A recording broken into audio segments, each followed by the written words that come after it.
Bonjour à toutes et tous. On est vraiment ravis d'être avec vous aujourd'hui pour vous parler de l'observabilité au plus près des utilisateurs. Et j'en profite pour vous présenter Antoine, qui est Product Manager en charge d'APM chez nous. Et voici Maël, Product Manager en charge du produit RUM. Quand on pense à l'observabilité appliquée aux applications front-end, le premier cas d'usage qui vient souvent en tête, c'est celui des erreurs et des crashs.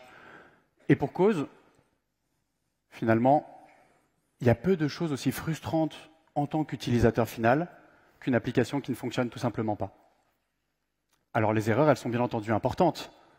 Et de nombreuses solutions d'error tracking existent déjà, dont la nôtre.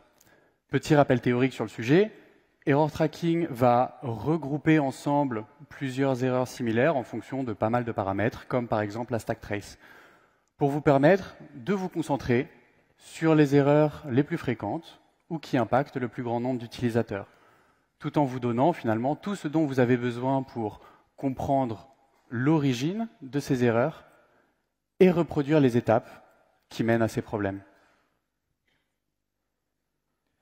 Cependant, la latence des applications peut être tout aussi frustrante que des erreurs pour vos utilisateurs.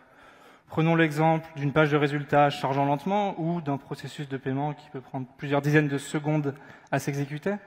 Tout ça, ce sont des barrières à la conversion de vos utilisateurs. Pour comprendre ces lenteurs, il faut comprendre ce qui se passe derrière les appels que votre application fait au serveur. En effet, le back-end est souvent dans le chemin critique de vos fonctionnalités produits. Par exemple, prenons l'exemple d'un processus de confirmation de commande, où un service de paiement va être appelé, qui peut-être lui-même va appeler un service d'authentification, ou même un service tiers. Ce sont autant de composants applicatifs qui peuvent introduire de la latence dans vos applications pour vos utilisateurs finaux. Heureusement, le produit d'APM, Application Performance Monitoring, vous donne de la visibilité sur ces serveurs. Donc, tout d'abord, vous allez instrumenter vos applications avec des librairies de tracing qui vont générer des spans et des traces distribuées qui vous permettent de traquer vos requêtes de bout en bout. Donc, premièrement, ces spans vont être scannés au niveau de l'agent Datadog pour générer un set de métriques. On parle de métriques qui calculent et qui capturent les requêtes, le nombre de requêtes, les erreurs et les latences sur vos applications. Ce qui est important de noter, c'est que ces métriques, elles sont calculées sur 100% du trafic avant toute forme d'échantillonnage, avant toute forme de sampling. Ça va permettre deux choses. Premièrement, ça va permettre de créer des monitors et des SLO précis. La deuxième chose, c'est que Datadog utilise ces métriques pour générer des services et resource pages, qui sont des dashboards générés automatiquement, qui vous donnent cette vue globale sur la santé de vos services et endpoints. Mais bien évidemment, quand on parle d'APM, on pense aux traces distribuées. Donc, ces traces distribuées qui vous donnent cette visibilité de bout en bout sur les appels entre microservices, sur les appels aux bases de données, sur les appels aux services tiers. Datadog vous donne la flexibilité, premièrement, d'ingérer, mais aussi d'indexer uniquement les traces les plus importantes. Qu'est-ce que ça veut dire? Ça veut dire que grâce à ces contrôles d'ingestion et de rétention, vous allez pouvoir prioriser les traces qui vous intéressent le plus. Donc, prenons l'exemple d'une trace sur un endpoint de paiement que vous savez être critique, ou les traces qui sont susceptibles symptomatiques de problèmes dans vos applications. On peut penser à une trace avec des erreurs ou une trace qui est plus lente que la normale. Revenons à notre première question. Est-ce que APM seul vous donne réellement cette visibilité sur l'expérience utilisateur? Alors effectivement, APM va vous dire si une requête sur un endpoint donné est rapide ou lent. Mais ce qui se passe dans beaucoup d'applications web et mobiles, c'est que certaines fonctionnalités sont chargées de manière asynchrone. Ce qui veut dire que peut-être que certaines requêtes sont lentes, mais ça ne veut pas dire que cette lenteur affecte l'utilisateur final. Et heureusement, il y a RUM pour ça. Avant de revenir à notre cas d'usage, prenons juste un pas de recul pour revoir juste sur le plan théorique ce dont il s'agit. Avec nos librairies de suivi d'applications web et mobiles, RUM va venir collecter de la donnée directement depuis les terminaux et navigateurs de vos utilisateurs finaux. Et Clément vous en a parlé un peu plus tôt aujourd'hui. Avec le nouveau modèle Without Limits, vous allez avoir des métriques qui vont vous permettre d'alerter de manière fiable sur la santé de vos applications front-end, web et mobile. De la même manière qu'avec APM, ces métriques, elles ont l'intérêt d'être calculées sur 100% de votre trafic et avant toute forme d'échantillonnage, ce qui va vous donner finalement une vue d'ensemble de la santé de votre parc applicatif. Mais en parallèle de ces métriques, vous allez pouvoir conserver les sessions qui vous intéressent pour suivre le parcours de vos utilisateurs jusque dans les moindres détails.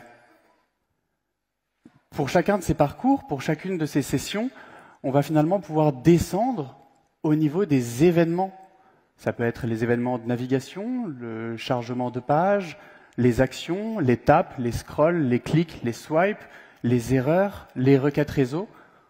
Autant de données qui vont être extrêmement utiles quand il va s'agir d'investiguer des problèmes, comme par exemple la latence de nos applications.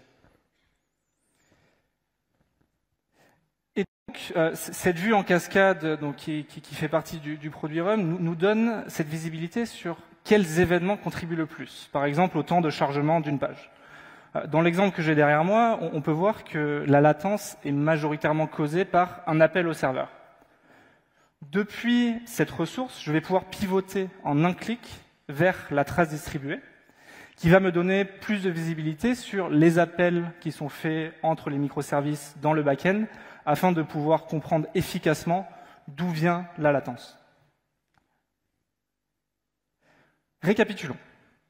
RUM et APM, lorsque combinés, vont vous donner deux choses. La première chose, c'est une vue d'ensemble sur la santé, tout d'abord, de vos applications front-end, avec des métriques qui capturent cette visibilité sur des fonctions vitales. Côté back-end, ces métriques qui capturent le nombre de requêtes, d'erreurs et de latence. Mais ce n'est pas tout. On vous donne cette vue granulaire au niveau des sessions, vues et ressources avec RUM pour vous permettre de pivoter en un clic vers les traces, les appels entre microservices et bases de données. Ce qui vous permet d'investiguer des événements utilisateurs spécifiques. Mais est-ce que c'est suffisant? Aujourd'hui, quand on regarde l'observabilité, elle est très souvent structurée en couches logiques. On va avoir des monitors, des SLO sur chacun de nos services et applications. On peut penser au Crash Free Session Rate sur mobile, au Core Web Vitals sur le web, au Red Metrics dont on a parlé aujourd'hui sur nos services back-end. Et ces métriques et ces SLO et monitors vont nous donner de la visibilité sur la santé de chaque couche individuellement. Et ces services sont finalement les points d'entrée principaux dans Datadog. Mais ce qu'on observe aujourd'hui, c'est qu'il y a une demande grandissante pour une observabilité fonctionnelle. Les couches logiques, elles existent toujours. On a une équipe qui est en charge du service de notification ou de l'application Android, donc il est attendu finalement que ces équipes aient accès aux KPI nécessaires pour suivre la santé de leur périmètre. Mais ce qui va nous intéresser, c'est finalement de suivre les features, les fonctionnalités qui vont traverser plusieurs niveaux de notre stack, qui sont intimement liées à l'expérience utilisateur et à la monétisation de vos produits.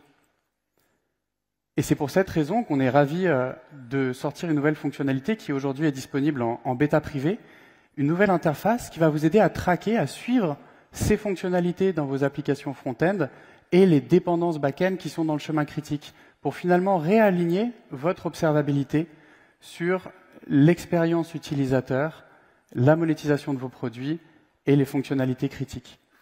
Si vous êtes intéressé par ce projet, n'hésitez pas à venir me voir au moment des séances de questions-réponses qui auront lieu dans l'après-midi, ou à vous rapprocher de vos équipes commerciales pour que nous puissions en discuter plus en détail. Merci énormément d'avoir été avec nous ce matin. Je vais laisser la parole à Denis qui va clôturer cette keynote. Merci encore. Merci beaucoup. Au revoir.